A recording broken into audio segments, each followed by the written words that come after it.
Hello and welcome back to our YouTube channel. Well, it is lecture number 3 of ancient history and the date is 16th August 2025. Well, in today's discussion, in today's class, we are going to discuss the Indus Valley Civilization. But before we'll start our discussion, I would like to give the brief introduction about what we had studied so far. First, in our first lecture, 2 lectures before, when it was our first lecture, I told you what are the subjects which we have to discuss, which we have to study in the history part of your syllabus. And I told you we will start with ancient history. Here in the ancient history, then we will go, then we will study medieval, then we will study modern. After that, we will study art and culture. Basically, after medieval, we will discuss art and culture. Then we will discuss the modern, then post-independence, then world history. These are the subjects which we are going to cover in the history part. And we started with ancient history. And in the ancient history, we first discussed what history is. We gave the proper definition of it. We discussed what culture is, what civilization is, what makes a civilization, and on what basis we say that a place, a civilization is highly civilized or it is not so civilized. We saw the role of technology in that. After that, we discussed with the what are the sources of history. On the basis of sources of history, we saw that there can be the archaeological sources or there can be the literary sources. And on that basis, we saw that we can divide history into 3 parts. One is prehistory, where we have only the archaeological sources, no written source we have at that place. And in this regard, we discussed that the Paleolithic age. And in the prehistory, we discussed Paleolithic age, Mesolithic age, and Neolithic age. Then we in yesterday's class we discussed the Chalcolithic age. And in the Chalcolithic age, I told you there are 2 types of it can be divided into 2 types. One, Chalcolithic age with without Harappan civilization and with Harappan civilization. And those without Harappan civilization, we saw that there are 4 cultures in that. What are those 4 cultures? I told you it would be Jarwe culture, it would be Malwa culture, it would be Banas culture, and it would be Kayatha culture. Majorly, these are the 4 cultures in the Chalcolithic age, which we will discuss, which we had discussed. And in the Chalcolithic age, then there would be the Bronze Age, where we will discuss what the Indus Valley civilization. And this Indus Valley civilization, it comes under the proto-history. If we will go through the sources of the history, proto-history. As I told you, proto-history is that history in which we have the archaeological sources as well as we have the written sources. But written sources we are not able to decipher. That's why we call it proto-history. After then, we will have the history, which will have both archaeological and written sources, and both the written sources we can decipher fully. So this is what we discussed so far. Then we discussed the Paleolithic age. In the prehistory, we saw that there are 3 stages of Paleolithic age: the early, the middle, and the upper. And we saw that how humans evolved in this Paleolithic age. Then we saw the Mesolithic age, where we saw the first time domestication of animals started to happen and the population grew. The temperature of the world changed, temperature of the planet changed. It started warming, and globe started warming, and average temperature was something around 15 degrees centigrade. And on this basis, there are many people still in this world who believe that this global warming, it is a myth and humans have nothing to do with it. That is somehow, so far, we can say it can be a correct statement, but at the rate at which the globe is warming, that is very abnormal, and it is only because of the humans. After that, we discussed the Neolithic age, where we saw that the agriculture, the invention of the agriculture, how agriculture came in and how it revolutionized the society.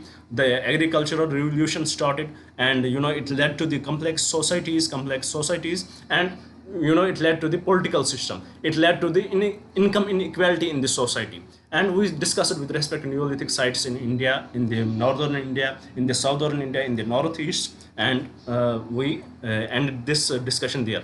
After that, we saw that bronze, when the copper civilization started, or we can say that Chalcolithic age, where the copper was majorly used. In the Chalcolithic age, we saw that what are the divisions, and we discussed that. And today we are going to discuss the Indus Valley civilization. So this is in a nutshell what we had discussed so far in our previous 2 lectures. I hope you had understood everything what we had discussed so far. Now, before we start our today's discussion, I would like to give you the brief introduction about our initiative so that if you are new to our channel, you will get more connected with us. Basically from 2nd June, we started an initiative here by the name Target IAS 2026. Under this initiative, we promised you that we will take care of two important aspects of your syllabus. One is current affairs, on which every day we will upload a video in the morning session where we will take up the most important articles in the newspaper. We will discuss them, we will break them down into the simplest language, and we will show you, we will try to relate these articles with respect to your prelims preparation as well as mains preparation. And in the evening session, we are going to discuss this static syllabus of yours, and which is this video. Exactly at 6 p.m. we are going to upload it. So these are the videos, these are the lectures which we take every day here, and in this way we try to cover your syllabus. And here we had promised you that by the month of January 2026 we are going to complete your full syllabus. Whatever would be required for you to clear the exam, whether related to prelims or mains, we will cover everything, so you don't have to worry about it. But only exception would be that we are not going to cover your optional subject. That is the only exception, what we are not going to cover here. And one more thing, as we are delivering these lectures at the same time, we are preparing notes for you guys from where you will read. If you want to get access to our notes, what you will have to do, just mail us. The mail ID would be given in the bio of this video, and then you would be told to pay 200 rupees. It is totally discretional. It is your discretion. You would be told to pay 200 rupees and you will be given the notes. And I told you, once the subject is over, the notes would be available. As currently we had completed Indian polity and governance, the notes are available. I would call it the book exactly, because in this book, Indian polity and governance, I had compiled everything what is required for you to answer any question in the exam. If you want to get access to it, just mail us and you would be told to pay 200 rupees. Trust me, it is more worthy than 200 rupees. If I would sell it somewhere else, it would I will cost more than 800 rupees for that book. But as I had promised you, it will be only 200 rupees, so you will have to pay only 200 rupees. So it is up to you. If you want to get access to it, please do mail us. And this is about the initiative. If you like it, please do subscribe the channel. Do share it with your friends so that they may also get benefited from this initiative. And please do write in the comments what else should we bring for you guys. Now, without any delay, let's start our discussion. But before we'll start, let me rub the board here.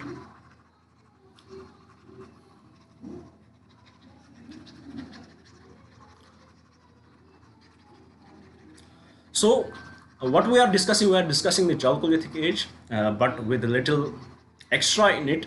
We are discussing the Chalcolithic age with respect to the Bronze age, where in a way we have to discuss the Indus Valley Civilization. What we have to discuss in Indus Valley Civilization.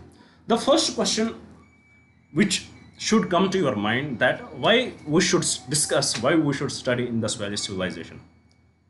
Why to discuss it? Why to discuss it, or why to study it? The answer which the UPSC aspirant will answer to this question is that because it is favorite to the IAS examiners. It is favorite to the examiners, and they ask questions from it, from the prehistory part, ancient history part. The most questions are asked from this civilization, so that's why it is important, first thing, for the exam perspective. But it has something beyond, its relevance is something beyond than that.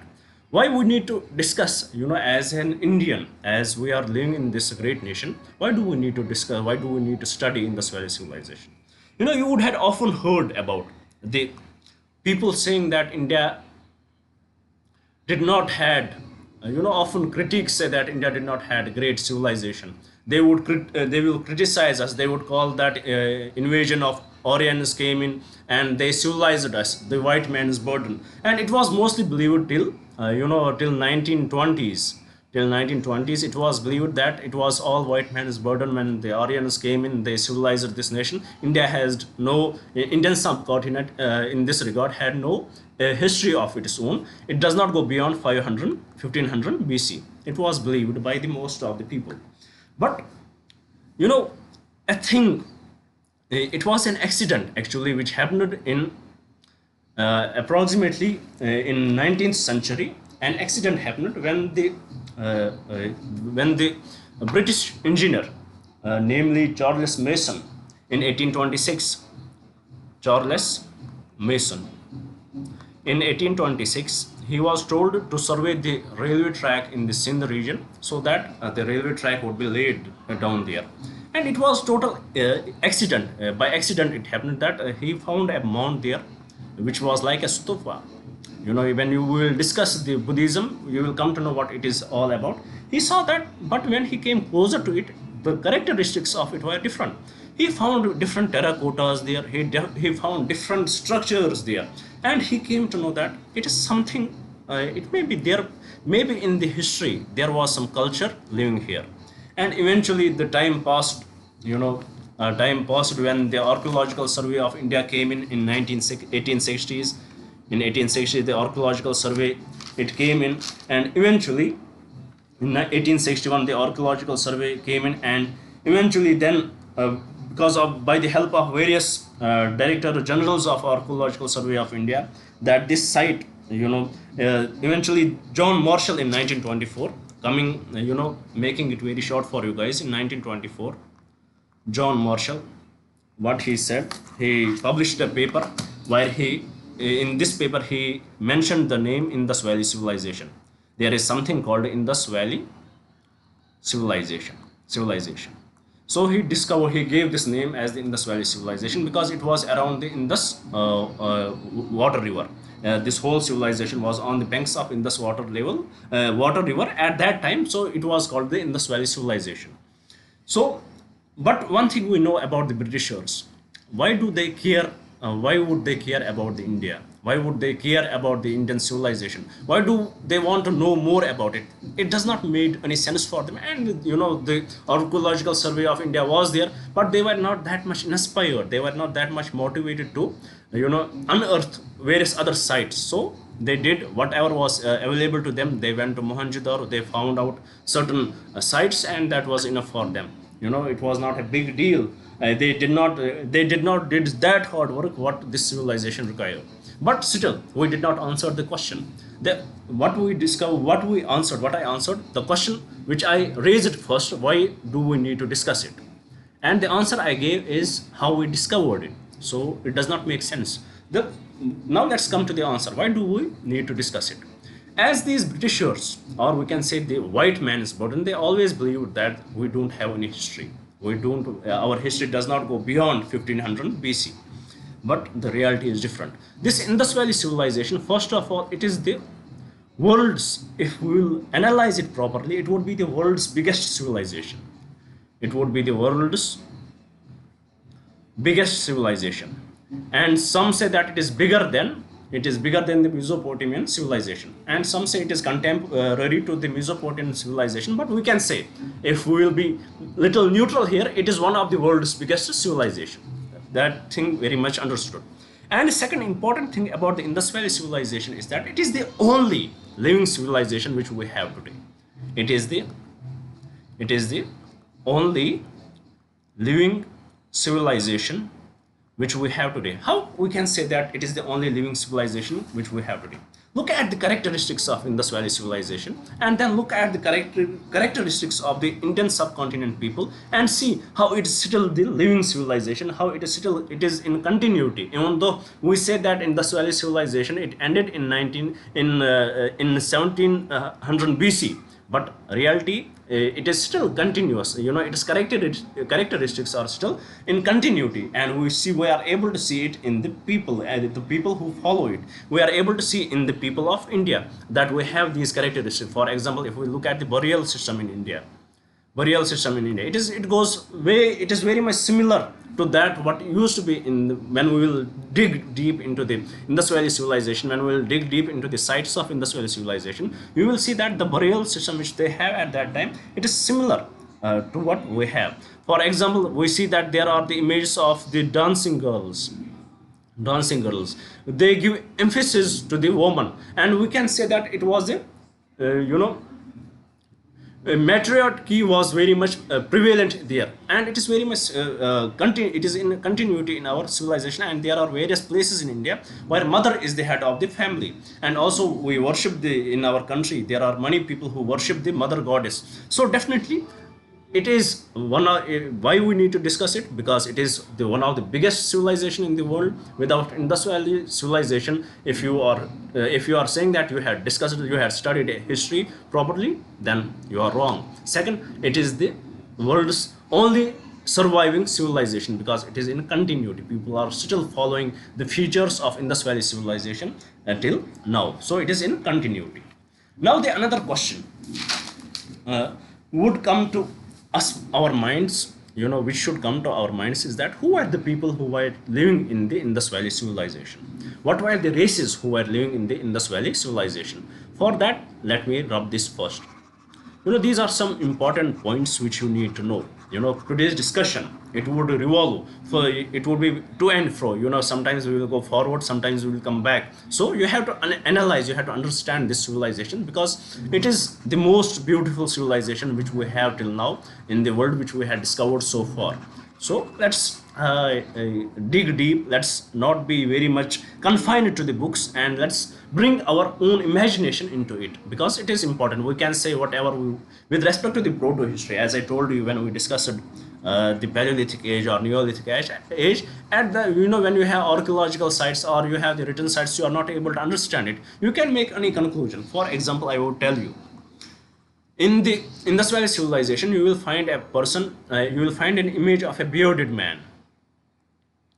Bearded man. Some may say he was a priest, but some may say that he was a beggar. And some may say, if you are belonging to the Abrahamic religions, then you may say that he may have been the prophet. There could be different conclusions with respect to that. So as we are not able to decipher its understanding, we don't know. Some may say he might be the merchant, some may say whatever they want to say, and that's what the point which I'm trying to raise here, that here in the prehistory, in the proto history, there is much scope of your own imagination. You can say how you want to understand it, and for the exam purpose, there I will tell you what you have to write there, so don't worry about that. Now the question which I raised here, that what in Indus Valley zones, what were the races there? There were approximately 6 races, in the Indus Valley zones. So please do know that what are these 6 races. Don't look at my pronunciation, but do go through it. First, the Negritos or Negroids, whatever you would want to call it. Then there were proto-Australoids. This was another race. Third, the Mongoloids were there. Fourth, the Mediterraneans. Fifth, there were the Barcephilians. The Barcephilics, and the 6th, it is the Nordics. How do we find out that there are these races there? Because of the burials which we have there. We look at their characteristics, we look at their skills and sickle system, and then we analyze how their lips would have been, and on that basis we give this theory that there were 6 races in this time period. Now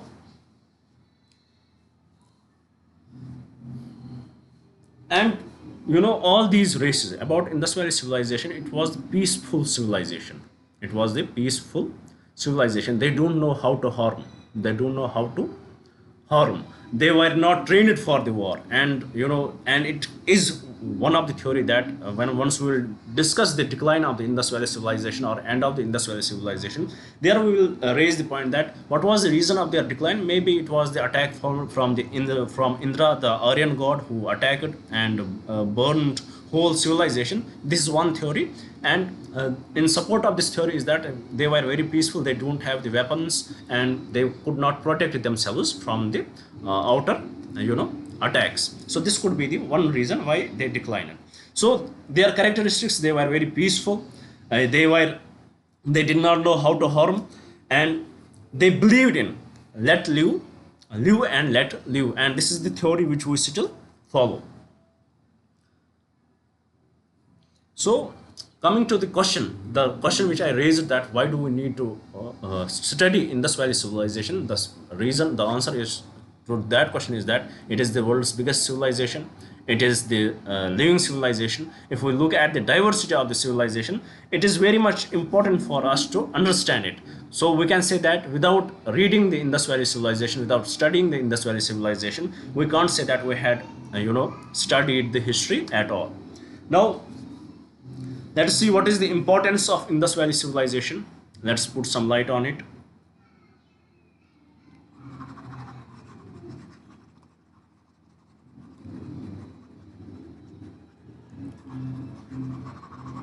With respect to Indus Valley Civilization, it is more conceptual as well as the factual. So sometimes it may, when it is about writing the facts, it may become boring, but you have to tolerate it because for your exam it is very much important. So let's see the importance of Indus Valley Civilization. First,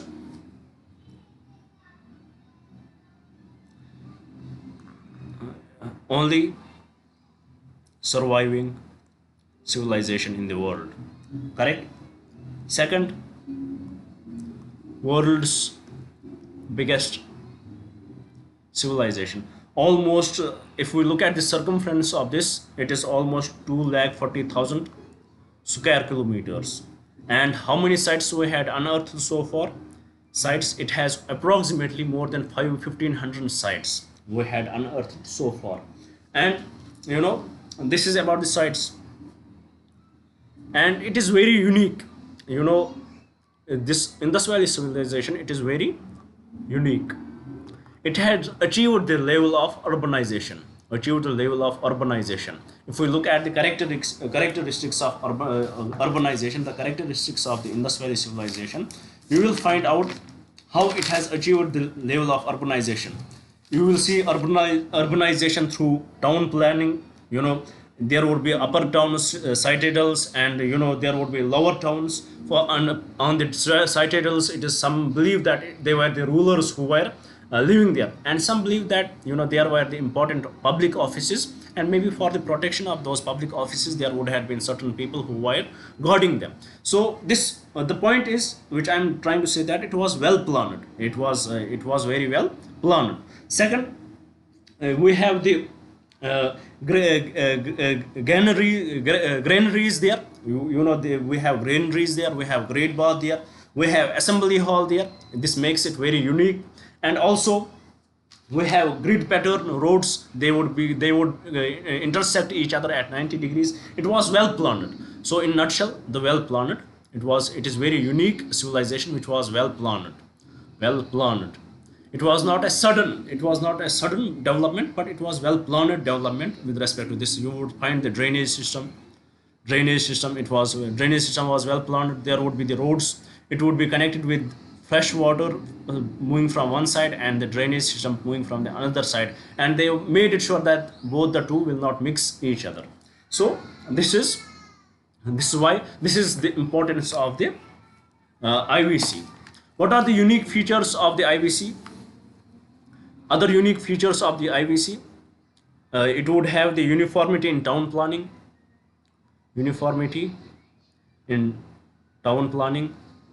It will have rectangular shapes with grid pattern. IVC cities,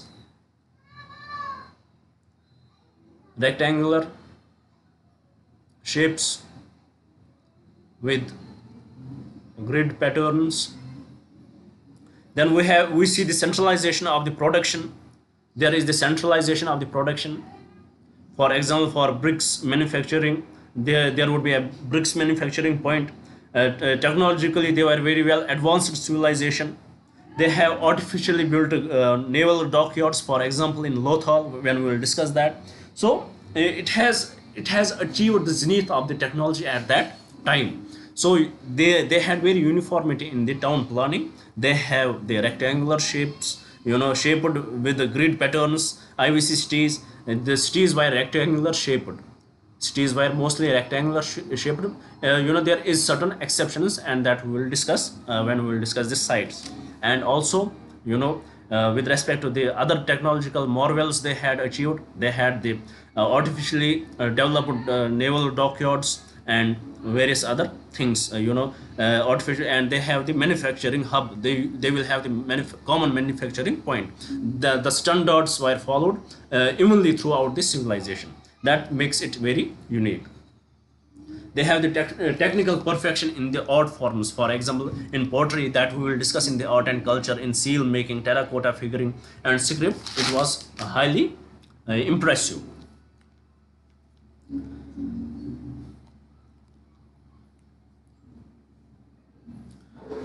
Now, we had got the basic understanding of the Indus Valley civilization. We had got the generalized idea about the Indus Valley civilization.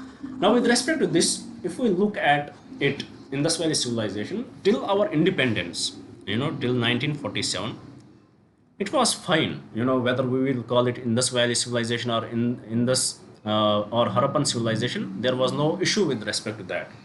But once there was partition, once we got independence and our country was there was partition with respect to our country, and most of the Indus Valley sites, they went to what? They went to the Pakistan side.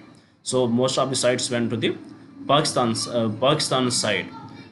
This side were the most of the sites. So it gave, now there was the drive that we need to uncover, we need to unearth more sites which are from the Indian side, and because of this drive, the execution, it fastened, archaeological survey of India, it put more pressure on it. And because of that, at the time of independence, if we look at how many sites are there from the Pakistani side, and how many sites are there from the Indian side, we will find out that from the Pakistan side it is 452 sites almost, more or less, and from the Indian side it is 646, almost 646 sites are from the Indian side, more or less, majorly more sites. So this was the need of the partition, because we don't want to get, it was the dilemma. It is still in the Pakistani people.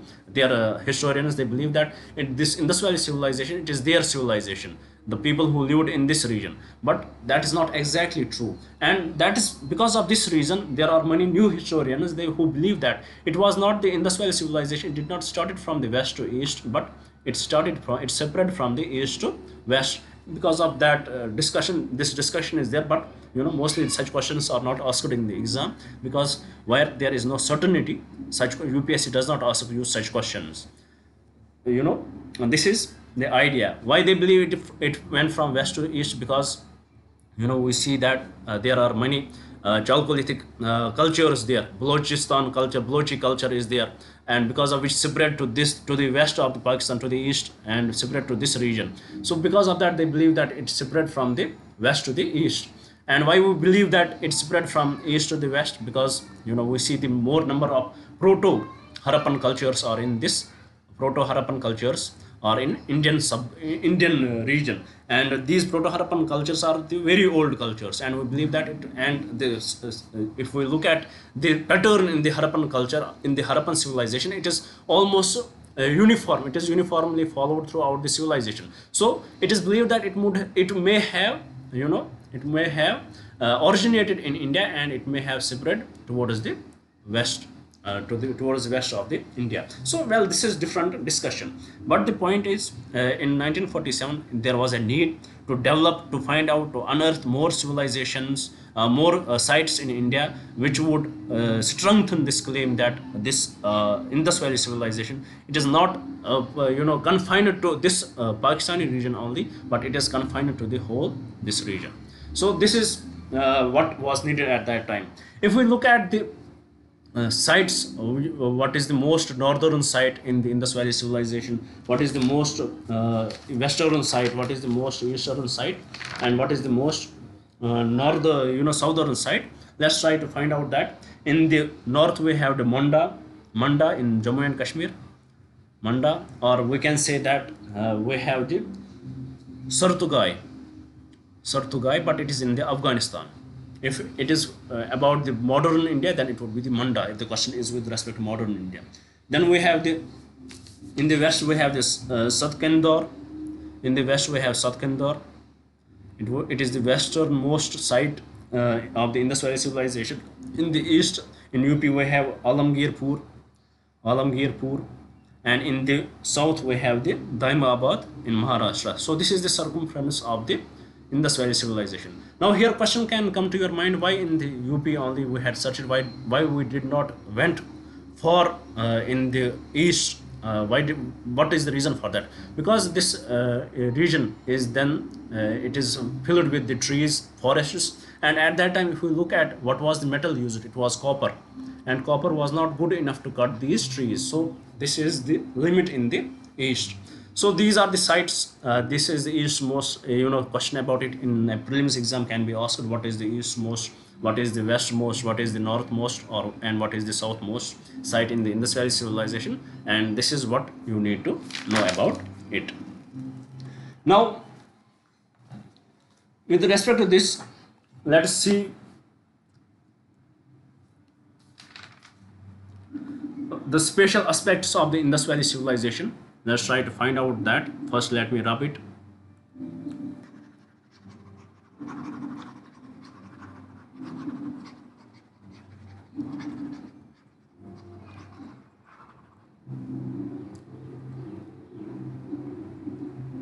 Special aspects of Indus Valley civilization.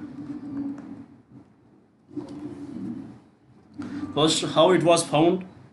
It was the British engineer Charles Mason,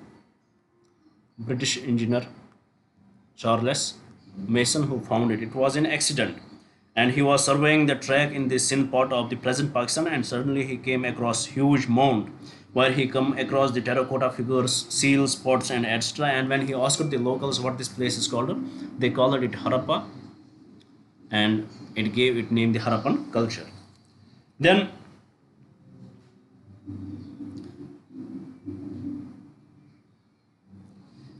he came to the conclusion that when he found all this stuff there, the terracotta figures, the buildings there, all that the seals, pots, and all that, he came to the conclusion that this should have been the center of this should have been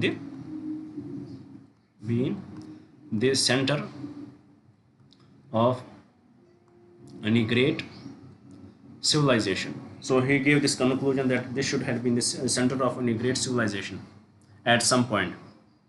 And I told you, then he asked the people to tell him about this name, and they call it Harappa. And similarly, Mohenjo-daro was discovered. Now, what are few drawbacks of our knowledge with respect to the Indus Valley civilization? Few drawbacks of our knowledge with respect to Indus Valley civilization. Few drawbacks of our knowledge with respect to Indus Valley civilization. First, we don't know what language they spoke. We don't know what language they spoke. Second, we had not been able to read the script. We had not been able to read the script of the Indus Valley civilization. We have not been able to read the script of Indus Valley civilization. And the third, most of the Indus Valley civilization sites had not been fully excavated. Most Indus Valley civilization sites have not been fully excavated. So these are some of the drawbacks associated with the Indus Valley civilization. But this Indus Valley civilization, it did not have the sudden start or sudden end. With respect to this, we need to know the the division of the Indus Valley civilization, historic division of the Indus Valley civilization. Let's try to understand that. First, let me rub it.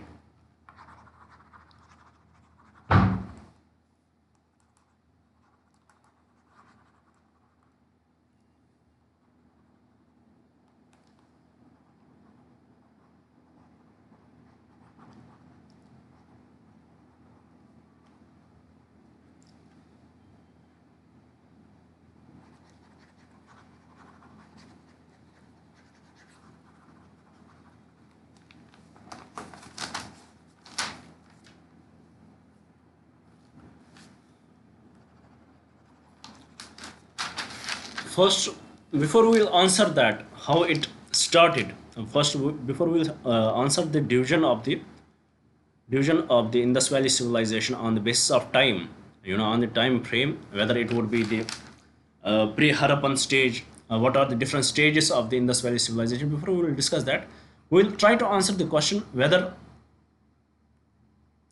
the Indus Valley civilization was a sudden civilization, or it was it was the continuous civilization. It continued of something.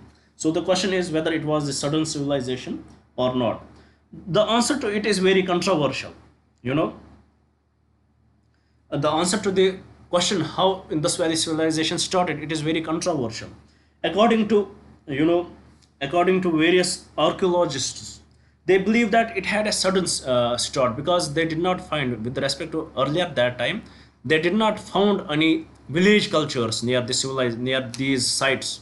Near these sites, they did not found any village cultures nearby. So they believed that no site, no civilization comes to that extent without the villages, and they believed that it has a sudden start. But by time, this theory was rejected as the time passed, and we discovered various village cultures nearby these civilized nearby these sites, and it is believed that it does not have a sudden start, but it has the continued. It had the continued. It was not a abrupt. It was a gradual. It had a very gradual start. Earlier there were village cultures, and they developed this civilization. It was not a sudden. The industrial civilization did not have the sudden start. So with respect to this, by answering this question, now our second question is, what are the different stages of the development with respect to the Indus Valley civilization? What are the sorry,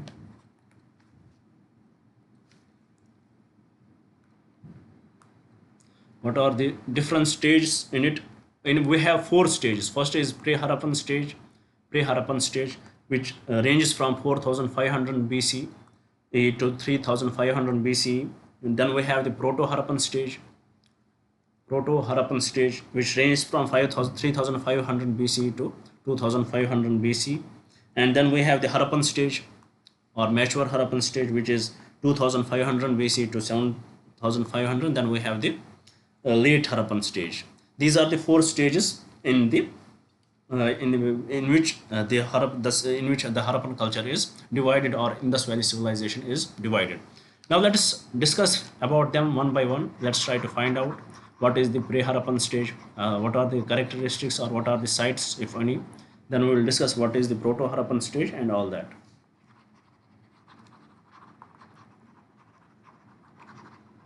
As I told you, it is the continuity of the Chalcolithic age. So in the pre-Harappan stage, we have the Chalcolithic, mostly Chalcolithic sites. Pre-Harappan age, we have the Chalcolithic sites, especially in the Balochistan. We have 9 village cultures. We have village cultures in Balochistan. 9 village cultures we have there. We have 9 village cultures, where during this stage the beginning of the IVC started. We have 9 village cultures in the Balochistan, and there are 4 Balochi cultures and 5 other village cultures. There are 4 Balochi cultures and 5 other village cultures. For what are these Balochi cultures? We have Baloch cultures. What are these Baloch cultures? We have Mehergar, we have Koita, we have Null, we have Zohob, and we have Kuli, and we have Ramgudai, we have Jalilpur, we have Saraikola, we have Kilugul Muhammad.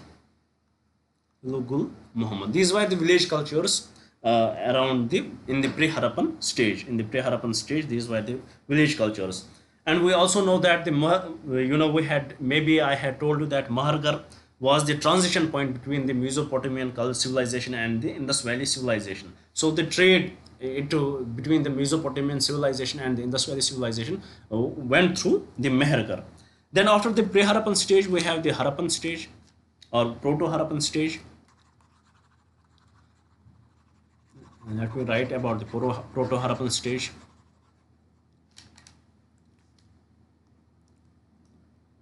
Proto-Harappan stage. In the Proto-Harappan stage, this is called the transitional form. The Balochi cultures came down to the south of present Pakistan, and in the Sindh part of the current Pakistan, the extensive agriculture started. They are around 3,500 BC, and it gave way for the Harappan civilization. Because of the agriculture, the surplus products was generated, capital formation happened, trade and commerce developed, and cities and towns started to develop. So this is the initial stage of the Harappan civilization, or this is the beginning of the Harappan civilization. And what are the sites which are also the Harappan sites and the Proto-Harappan sites? It is Amuri, it is Koth Diji, or the earliest sites found in the IVC. Then we have the Kali Bandhan, Kali Bangan, and Bonwali. These are the Proto-Harappan sites. These are the Proto-Harappan sites in which the agriculture was extensively used, and because of that, capital developed, and it led to the development of the towns and cities. After that, we have the third stage, which is the Harappan stage, which is the mature stage. Harappan stage, or the third stage, the mature stage of the Harappan culture. It is between the 2500 BC to 750 BCE. It had spread up to Daimabad in Maharashtra, Alamgirpur in UP, Mandu in Kashmir, and we know that in the east how far it spread. So it spread to the most, and then after this Harappans, the most the things which we have to discuss in it, it would be most of the sites we would discuss would be around the Harappan stage, the Harappan stage of the Indus Valley civilization. Then the fourth stage is later Harappan stage. The fourth stage is later Harappan stage. In this we have the the sites like Zukur, Zungar in Sindh part, and a site in the Haryana too. I guess it is Arakisgiri in Haryana. So these are the sites of the later Harappan stage. So this is how the Harappan stage is divided into four phases or four stages. How the Indus Valley civilization is divided into four phases. The development of Indus Valley civilization went into the four phases. One in the pre-Harappan stage, which is between 4500 BC to the 3500 BC, mostly Chalcolithic period. Then we have the Proto-Harappan, also known as the stage of the transition, 3500 BC to 2500 BC. Then we have the Harappan, 2500 BC to 1750 BC. Then we have the later Harappan or post-Harappan sites. Now with this, let's move to the another topic, where we will discuss the Harappan sites one by one. We will see their features, as it could be very much important for your prelims exam. Let's see the features of different Harappan sites. Who was the person who discovered that or executed that? Let's try to understand that. Few important facts. First, we will start with the Harappan itself. Harappan itself, it was found in the year 1921, officially found in year 1921 by Dayaram Salvi. Dayaram Salvi. He was the person who had found it. And where it is located on the left bank of the river Ravi. Left bank of the river Ravi. It is located on the left bank of the river Ravi. Here we can say if this is right bank and this would be the left bank, or if here this would be the left bank and right bank. It would be located here on the left bank of the river Ravi in West Punjab. Where this site is located. And this Harappan site, it was popularized by who? By John Marshall. By John Marshall, popularized this Harappan site. Please do know that these are some important facts which you need to know. Write down these facts. Such questions can be asked in your prelims exam. You know about the Harappan culture. They are plain in general, in rectangular shape. The buildings are in these cultures are in the buildings are in rectangular shape. Their entrance is generally from north. Entrance is generally from north, and the exit is from the south, and the exit is from the exit is towards the south. They have the fortified walls and are meant for the protecting the city from the floods and invasion. You will see the fortified walls meant to protect the city from invasion and floods. These, as they are on the banks of the rivers, they were very much prone to the floods.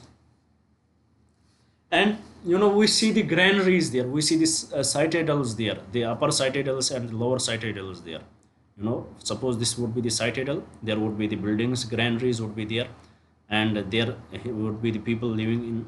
And it is believed that some say that they were the rich people who lived here, but it is a theory. As I told you, you can say whatever you want when there is no proper written record. It may have been the people who were protecting this area, maybe these public offices there. So it could have been anything. And some historians say that it were the rich people, they lived there, and the poor people lived there. And these citadels, they were artificially built.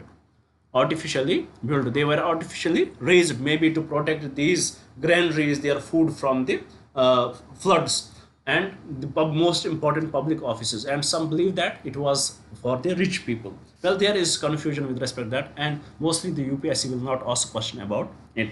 I can guarantee you that. And also, we see the coffin burials there. Coffin burials there.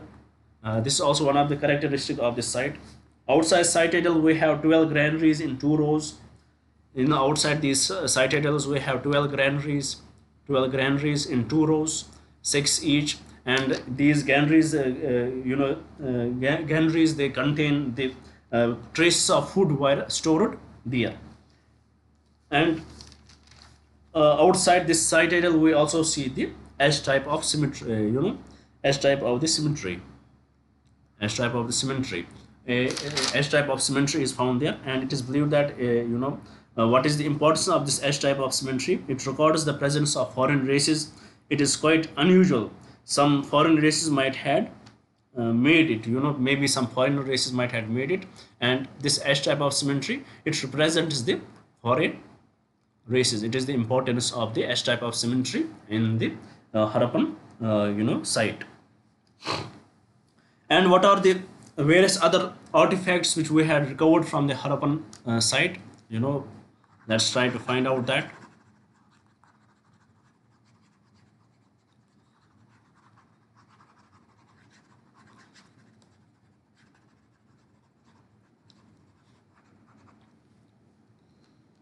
Various types of artifacts are something important. We find a stone image of the male above from the waist is found in the Harappan culture. The stone image of the male who is human above from the waist is found. A stone image of the male above from the waist is found in the Harappan culture. And Aryans called it the Aryans,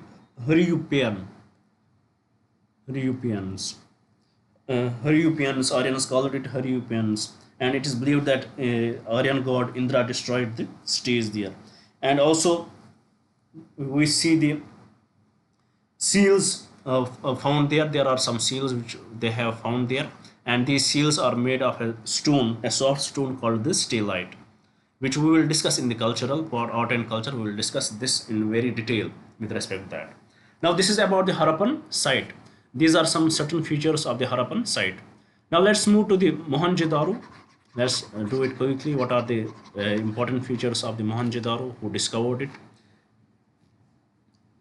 Next to Harappan, we have Mohenjo-daro. Mohenjo-daro is a Sindhi word which means mount of death.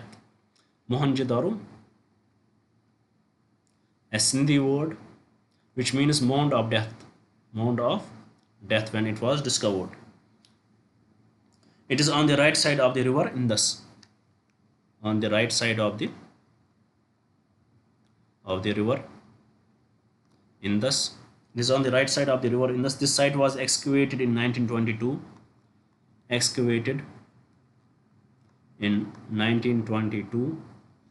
By whom? By the great archaeologist or by the great archaeologist R.D. Banerjee. R.D. Banerjee. Please do remember these names. It may be asked in the exam. Maybe if not in the UPSC, but in PSC exams, such questions are asked. And about the Mohenjo-daro, one important thing you should note that it is the largest site of the Indus Valley Civilization. It is believed that it is the largest site of the Indus Valley Civilization. But there are certain historians which contradict this statement. They say that it is not the Mohenjo-daro, but it is the Rakhigiri, which is the largest site. It is the Rakhigiri. Some contradict. But the established fact is that Mohenjo-daro is the largest site. But if the question comes in the present India, which is the largest site of the Indus Valley Civilization, then it would definitely be the Rakhigiri, because Mohenjo-daro is in Pakistan. And also about the Mohenjo-daro, it is called the model city. It is the model city of the Indus Valley Civilization. On this basis, other cities were formed, and also it is the most populated city in the Indus Valley Civilization. Approximately 50,000 people lived here.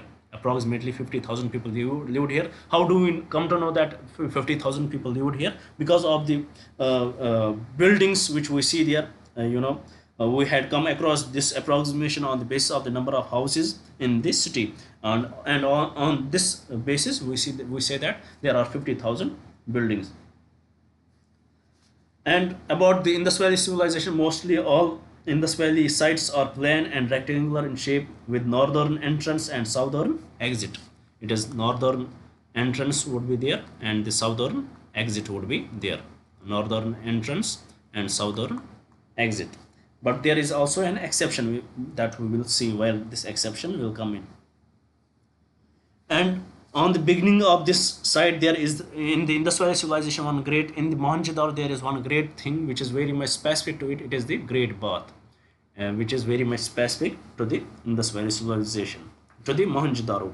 It has the Great Bath, where it is believed that it may have been used for the ceremonial bath. It gives the it raises a point of maybe there was something belief system was there. Maybe belief system was there. We cannot say that with respect to the Indus Valley Civilization they followed any religion, because for religion there are some important facts which a religion should have. For example, it should have a holy site, it should have a holy book, or it should have a temple where they would pray, something that we had not found yet. But we can say that there was a belief system in the Indus Valley Civilization, and this Great Bath in the Mohenjo-daro, it raises the points for that. Then also on the western side we have well for drinking water and daily use water, and on the eastern side we have water disposal system. In the western side we have well, and in the eastern side we have the water disposal system. And I told you there is a grid system in the roads, and in the one side there would be fresh water flowing, and in the other side of the road there would be drainage system, and it is all underground. And granaries on the higher levels, the granaries were built where grains and other food items were stored. This was done so that if the flood hits the city, the granaries won't get affected. And next to the granaries in the Mohenjo-daro we get a temple like structure, but there is no we can't give a proper estimates about that. Now what are the important important findings from the Mohenjo-daro? Let's try to find out what did we found from the Mohenjo-daro which can be important for your exam, which can be asked in the exam. In the beginning I told you that today's lecture, it may be sometimes very interesting when it would be conceptual, but sometimes very boring when it would be about the facts. So let's try to find out the boring part. From last, I guess, 15 minutes we are doing the boring part.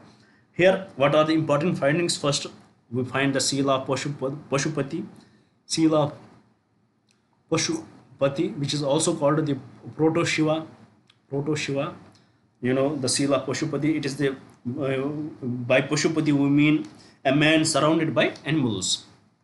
A man in the yogi position, maybe yogi position, surrounded by animals. We find it in the where did we find it? We find it in the in Mohenjo-daro. And what are the animals? It is surrounded by animals. What are these animals? He is surrounded by four animals: buffalo, tiger, rhino, and elephant, who are standing in four directions, and two deers at his feet. Buffalo, rhino, tiger, elephant, and two deers near his feet. And he is also called the Proto Shiva. It is the earliest expression of the Lord Shiva. By this we can say that this is how the concept of Shiva originated in our civilization. Then we also see the seals of the horses in Mohenjo-daro, but we are not categoric whether they are the horses or donkeys. We can't make a categoric statement with respect to that, whether they are horses or mules or donkeys. There is no categoric statement about it. Then we see the bronze image of the dancing girl also here. Bronze image of the dancing girl. This is the most important and most beautiful thing which we find in the Mohenjo-daro, because the image shows the artistic skills of the person with which the image has been drawn, with which the image had been created. As it is very difficult to draw the image of a girl in dancing position, you have to synchronize the organs well. So it is the most beautiful. It is considered the most beautiful, seal or image in the Indus Valley civilization. Then also as I told you, the images of the bearded man. We find the images of the bearded man, but for some he may be the priest, for some he may be the merchant, and for some they may also believe that he may be the prophet. Not this prophet, prophet. He may be the prophet. Whatever conclusion you may make, the mostly accepted conclusion is that he may be the priest or the merchant, or he may be the ruler of the Indus Valley civilization. And also we see the terracotta figures of the block art, and also the animals which draw those block arts. So this is about the Mohenjo-daro. They also have their own weight and measures. We come across these seals to measure the distance. Usually 16 units were used. It is believed that the site Mohenjo-daro had been flooded 7 times. How we come to know that it has been flooded 7 times? Because of the excavations we have done, the horizontal excavations and the vertical excavations, and we come to know that it was renovated 7 times. Then after that, this is about the Mohenjo-daro. These were a few important facts about the Mohenjo-daro. Now let's move to the another site, which is named as Janhu-daro. I call it Janhu-daro. I don't know what is the proper pronunciation of it, but I believe that you would understand what I mean by it. Third site which we have to discuss today is the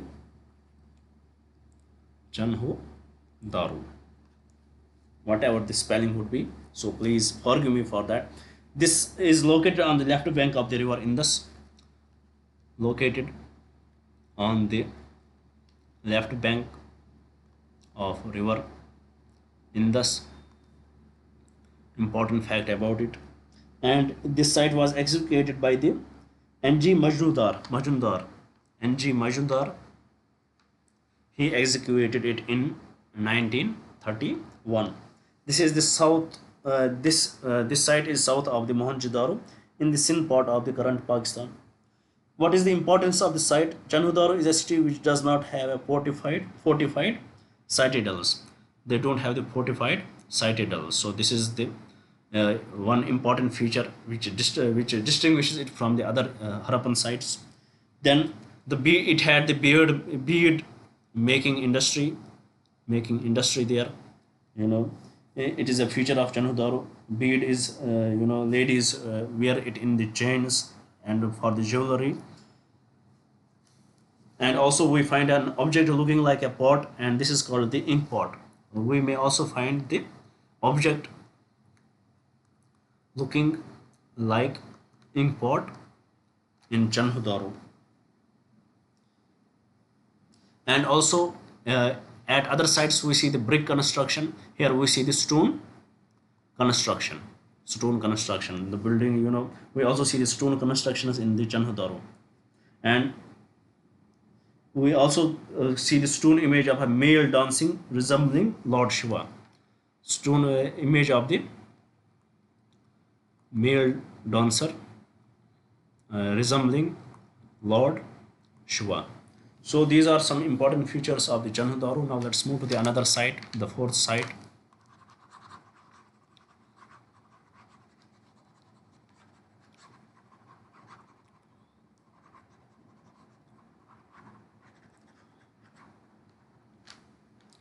Fourth site is the Kalibangan.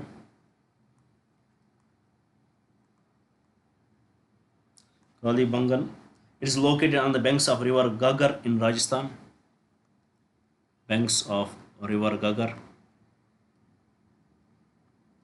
in Rajasthan. It was very well developed site as its development started in the Proto-Harappan period. We discussed that. It was executed by Dr. A.R. Ghosh. Dr. A. Ghosh. Dr. A. Ghosh executed it. It is very close to that of the Sodhi culture, and some people say that it is Kalibangan is also the Sodhi culture.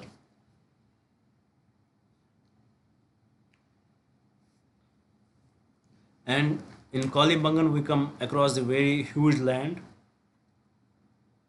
meant for agriculture, as Rajasthan was very fertile then. So we come across the land which Kalibangan, it was extensive for the agriculture. And important features we find in Kalibangan, we see the burial in the Kalibangan, where there would be the separate, there would be burial where there would be different compartments, for example for kitchen, bedroom and all that. It would be buried like that. And we also see the fire at loss there. Maybe they would have worshipped the fire. There is no in this side there is no worshipping of the mother goddess. And one important thing, as we know about the Indus Valley civilization, it is highly civilized. We will see toilets, a good drainage system, but in Kalibangan we don't see washrooms, bathrooms, as Indus Valley civilization is known for being civilized. And also there is no good drainage system in the Kalibangan. So we don't see washrooms and bathrooms in the Kalibangan. No washrooms and bathrooms in Kalibangan. And also what we see the camel skeletons there. Were also found in the Kalibangan. It reached its peak in the Harappan times. Then the another site is Bunwali.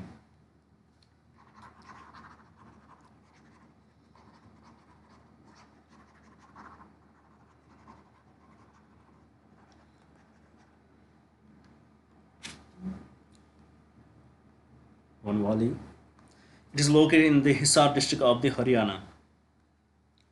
Hisar district of Haryana, on the banks of river Saraswati. On the banks of river Saraswati. And it was excavated by the Dr. Bist. Excavated by him, Dr. Bist. So this also developed in two stages, Bunwali in the Proto-Harappan stage and the Harappan stage. Importance of Bunwali, not clearly laid down drainage system. In Bunwali there is not clearly laid down drainage system, and they cultivated barley quite extensively. Then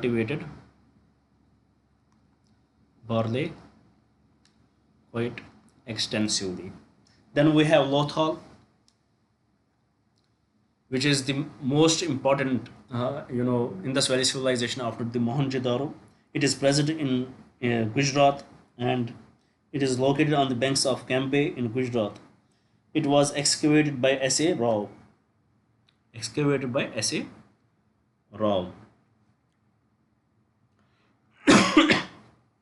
And this lothal, it also means the mound of death.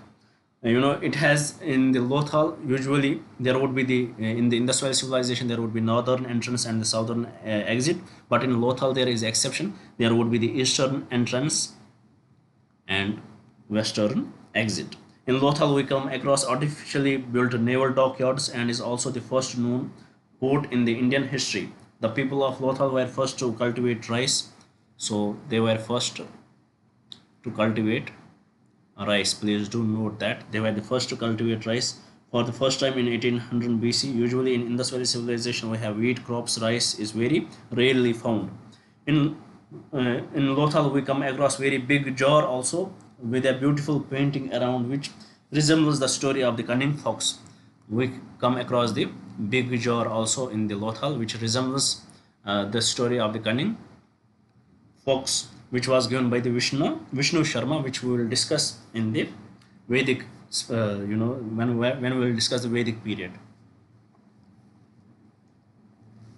And in Lothal only we come across the seals of Persian Gulf. It is believed that it was a major trade route between the Mesopotamian civilization and other civilizations with the Indus Valley civilization. Then after that we have the Sarkota. After Lothal we have another site which is Sarkota. So Lothal, about Lothal, it is the first site where the rice cultivation is found in the Indus Valley civilization. Then we have Sarkota. About the Sarkota is on the banks of river Bugwa. It was executed by Jagpat Josh. This is known for the trade and commerce. And in Sarkota we have the horse skeleton.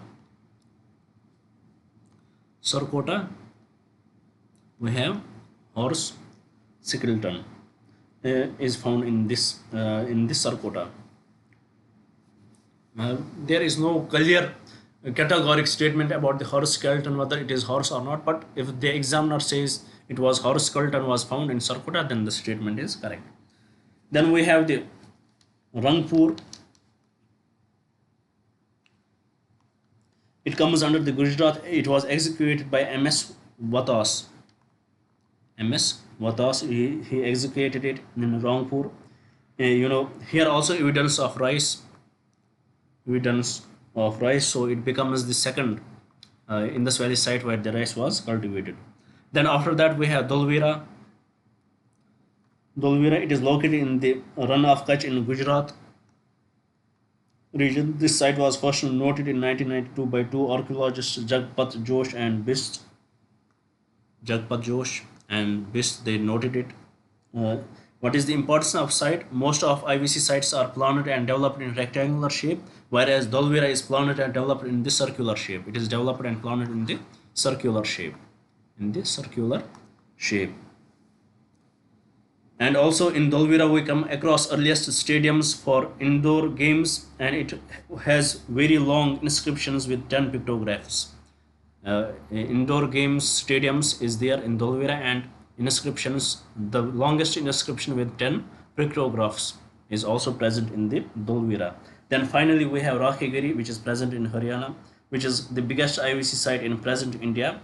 For some archaeologists, it is the biggest IVC site at all, throughout the Harappan culture or throughout the Indus Valley civilization. So these were few important sites which you need to know about these sites, because it could be very much important for you. Now let's move to the another topic.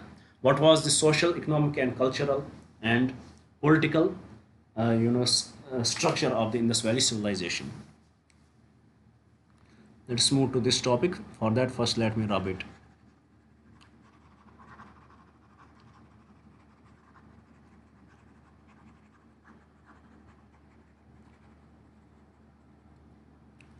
The question is, what was the social, cultural, economic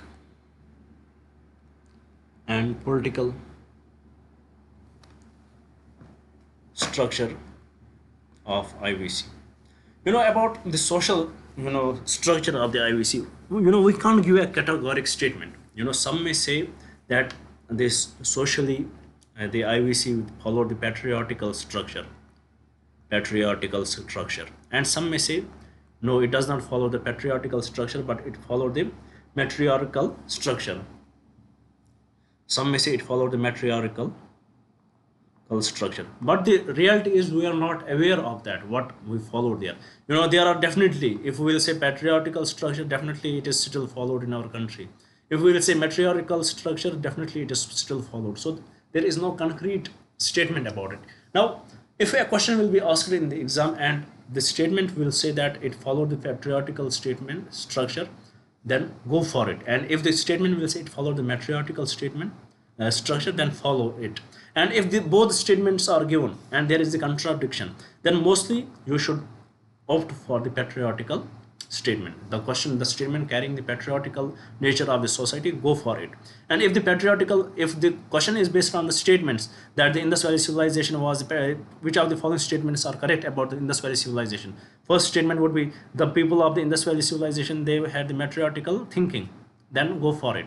And then the second statement would be they lived in the, we find the citadels there, the horse was present. If the statements were like that, then go for it. If now the statements were that these two were contradicting in the question, then mostly you should go for the patriarchal, because usually UPSC will not ask, but maybe they will ask. The common understanding is that it was patriarchal, but also there are certain historians who believe that it had the matriarchal setup, because we see the goddess, figures of the goddess, all that. We see the dancing girl. We believe that women were highly respected. There was agriculture was there, and with the invention of agriculture, it were the mostly women who went for this, and because of that they became the heads of the family according to some historians. There is always a gray area when there is the proto history. So first thing you have to remember that. So what can support the matriarchal nature of the society? We come across the art and mother goddesses. Most of the IVC cultures, cultural aspects related to society, culture, etc. survived for the longest time. Even today there are societies of the matriarchal nature, but at the same time there are societies with the patriarchal nature. So we cannot make a categorical statement with respect to that. Then the second important aspect with respect to social culture of the society of the IVC is that there were the class formations. It is also class formations. It is also what assumption based, but we know that there were no caste formations, no division on the caste, but definitely division on the class formation. Some believe that they were for the merchants, they lived in the higher citadels, and it is different. There are different understanding with respect to that, but definitely the merchants were there. They were traders and businessmen were there who were given the first place as they were very rich. They were followed by the professionalists, technicians, and craftsmen. Then they had very rich farmers. Then they have the working class, and then they have the class of hunters and food gatherers. So hunting and food gathering continued in it, but definitely there was the class division, not the caste division. That you have to remember. Then what type of life they lived? The type of life, the urban culture, they have the town life, they have unique aspects. They lived the urban civilization, urban culture, they have the urban life. There was great town planning, uniformity in the town planning, planned and developed in rectangular shapes, usually northern entrance and southern exit, except we have the Loth Hall. We also see horizontal and vertical lanes, each lane crossing each other at right angles. On pattern of grid system, we discussed that. And at the end of the street, we see street poles meant for night lighting, which we had not noted, but there were the street poles too. Street poles were also there for the night lighting. And also we see the one-way traffic system there in the IVC one-way traffic system. IVC houses were built with well-baked bricks and size of the bricks tremendously uniform. And in general, we see two-storied buildings. There were one-story building as well as two-story buildings there. For every house, one entrance is in eastern direction and exit is in the western direction. For example, if this would be the main road and there would be the house, their exit or entrance would be from this direction, because they would not, from this lane, which would for the internal movement, but not from the main road. Their entrance would be not from the main road, but from the inside, majorly because of the privacy rights.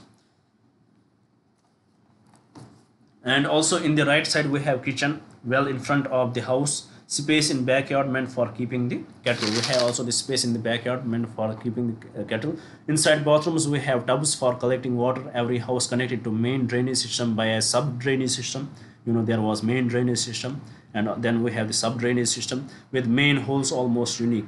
In every city, we see two types of citadels: the outer citadel for protection from the enemies and floods, and the inner citadels for demarcating the place. It is assumption. Mostly people believe that in the inner citadels people lived, and on the upper citadels there were the major public offices.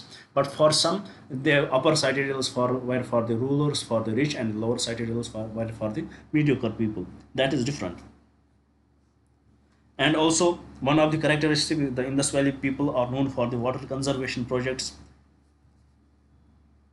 What were their food items or habits? They were both veg, and they would eat both veg and non-veg. Both veg and non-veg. They would eat both veg and non-veg. Wheat production zone is found in the IVC. Wheat and barley we find highly found in IVC, and rice in Lothal we see that rice was also found there. Their decorative practices, we see huge decorative practices, especially in the women. They put much effort on the decoration, on their self grace, on beautifying themselves. We can see that, trace that in the terracotta figures too. And also how they imported lipstick from Greece, and they put much effort in their beauty standards. And also we see that IVC struck a wonderful balance between hard work and hobbies. We have the playing; they would play chords. They have the singing and dancing, which is very much evident from the dancing, image which we find there. And they also believed in boat racing and bull fighting, which is still continuing in the Tamil Nadu. Then what were the unusuals? There were, we see the incrimination in general and burying the dead bodies in the sitting position, head facing the north, which is also found in certain tribes or certain cultures in our society, in our civilization, in our country right now. And also, what was the economy of the Indus Valley civilization? It was agricultural economy.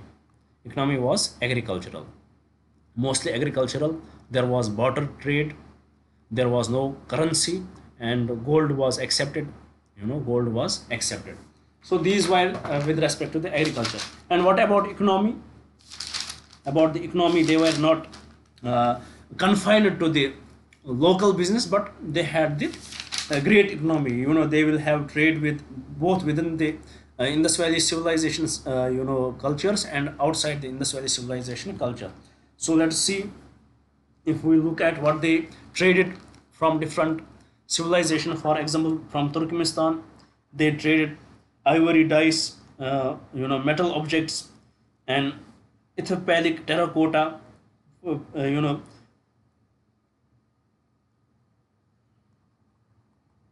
and a segmented hell and a silver seal. So various facts they had.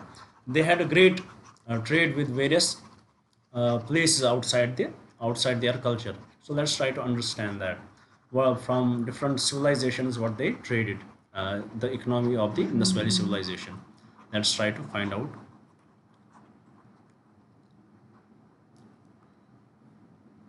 The economy of Indus Valley civilization mostly dependent on the barter trade.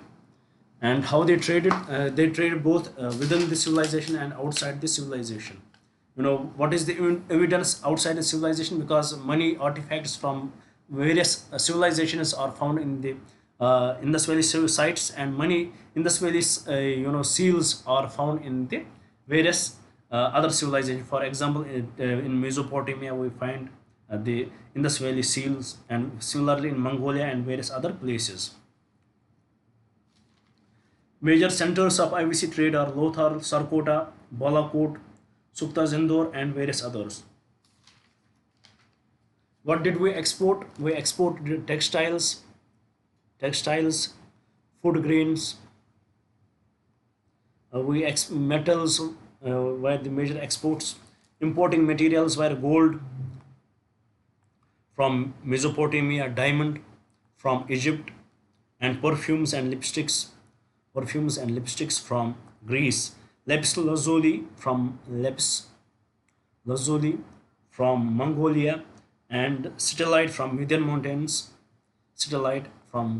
Mountains, and pearl shells from South India. So there was good trade with respect to the Indus Valley civilization and the other civilizations. With respect to this, in when we will give you the notes, I would write down other, trade routes and other elements in which the IVC used to trade with other civilizations, like raw materials, limestones, copper. It was Khetri mines, lead and zinc, Rajasthan. Similarly, gold sands of Upper Indus, lapis lazuli, Sartugai, and the Mongolia, which we discussed, and similarly, fade from Turkmenistan. So various things were, we had a huge trade with various civilizations. From Iran, we would trade in seals and cornelian beads, cornelian beads in the Persian Gulf, round seals with short horned bull motifs, Persian Gulf seal, and Harappan writings are found. In Bahrain, pieces of ivory, a linga shaped object, a circular mirror, and seals with Harappan motifs or writing. They are found. Oman, an etched cornelian bead and copper. Mesopotamia, what we exported, corneal beads, ivory objects, lapis lazuli, corneal, gold, silver, copper, ebony, ivory, tortoise shell, a chicken like bird, dog, cat, monkey. This is what we imported. What we exported: fish, grains, raw wool, woolen garments, and silver. That is what we exported. What about the writing? We have the in the Indus Valley civilization, we have the script, and unfortunately, till now nobody has deciphered this Indus Valley civilization script. It is in the Bosto-Feeden style. This Indus Valley script is in the Bosto-Feeden style. What is this Bosto-Feeden style? Usually, when we write in the English, we write, for example, I am from Delhi. We write it from the left to right. And if I will write it in the Arabic or Urdu, I will write मैं दिल्ली से हूँ, from right to left, or أنا في Delhi. Maybe in Arabic this would be written like that. So in English we write from the left to right, and in Urdu or Arabic we write from the right to left. But in this Valley script, as it has not been deciphered so far, nobody has read it properly so far. The best we can understand in this Valley script is only when we will read it like this: first from right to left, then from left to right, then from right to left. For example, I am from Delhi. I coach civil services. Right now, I am teaching history. So like this, if it would be written like that, then only it will make sense. And this style is called as the Bosto-Feeden style. So please remember that, Bosto-Feeden style. And we have the 450 signs in the Indus Valley script, but nobody has deciphered it so far. So this is the important thing about it. What was the religion followed in the Indus Valley civilization? With respect to religion, there are two to three important things which they should have, which a religion should possess. First, the worshipping place. There is no worshipping place in the Indus Valley civilization. No script, no religious script, or even maybe the script we have, it may be the religious, but who knows? Then there is, what are the, for example, celebrations, customs, nobody knows. So we can't say that there is a religion, but we can definitely say that there is belief system. There is some belief system. As we can see the image of goddess, we can see the image of Pashupati, we can see the great bath, we can say that there is the belief system. Maybe they believed in the forces, they believed in the in the nature, they believed in the nature, the place, they were the naturalists, they are the naturalistic religion. They believed in the nature, they worshipped the nature in the pure form. But who knows what exactly their religion is? This is what we can decipher, we can say about it. Then about the political system, who ruled them? Again, nobody knows. Some say it was ruled by the rich people. Some say it was ruled by the priest, because in the Mesopotamia we see that the priests rule used to rule there. Maybe we also got inspired for them, but there is no categorical statement with respect to that too. So this is about the political system, and now we have to discuss about